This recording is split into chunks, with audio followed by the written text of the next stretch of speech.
அடுத்து விஜய் களமிறங்க போகிறார், தீவிர அரசியல் குதிக்க போகிறார், அடுத்தடுத்த நகர்வுகளை முன்னெடுக்க போகிறார். ஆனால் தேர்தல் வரப்போகிறது, என்ன செய்ய போகிறார், எந்த சின்னம் என்ற ஒரு கேள்வி வருகிறது அல்லவா?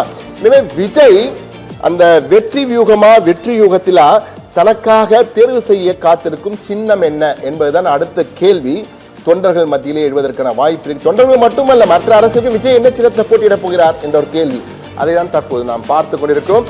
விஜய் கேட்க போகும் சின்னம் என்ன என்றால், தேர்தல் அவர் கிட்டத்தட்ட எவ்வளவு குறைந்தபட்சம் ஒரு 120-130 தொகுதிகளாக போட்டியிடுவார். தனியாக போட்டியிடால் அனைத்து தொகுதியும் போட்டியிடுவார் என ஏற்கனவே சொல்லியிருக்கிறார். எனவே ஒரே சின்னத்தை ஒதுக்க வேண்டும் என தேர்தல் ஆணையத்துக்கு கடிதம் எழுதப் போகிறார் விஜய். அதற்கு தயாராகிவிட்டார்.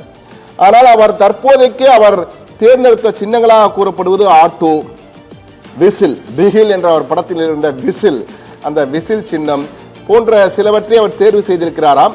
ஆனால் இதை அவர் என்ன தேர்வு செய்தாலும் தேர்தல் ஆணையம் தான் கொடுக்க போகிறது. தேர்தல் ஆணையம் என்ன சொல்கிறதோ அதான் நடக்கும் என்றால் இதற்கு முழு உரிமை அதிகாரம் அவர்களிடம்தான் இருக்கிறது. விஜய் கேட்டு எழுதப் போகிறார்.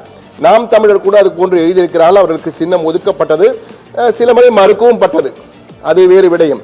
ஆனால் விஜய் இடத்திலே எப்படி நடக்கப் போகிறது என்பதை என்றால், தமிழ் மாநில காங்கிரஸுக்கு அதே சின்னத்தை கொடுத்தார்கள், நாம் தமிழருக்கு கடந்த முறை அந்த சின்னத்தை கொடுக்கவில்லை.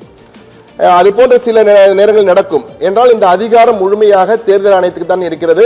அவர்கள் எந்த காரணத்தை சொல்ல வேண்டுமானால் உங்களுக்கு கொடுக்கலாம், எந்த காரணத்தை சொல்லி வேண்டாம் அந்த கொடுக்காமல் போகலாம்.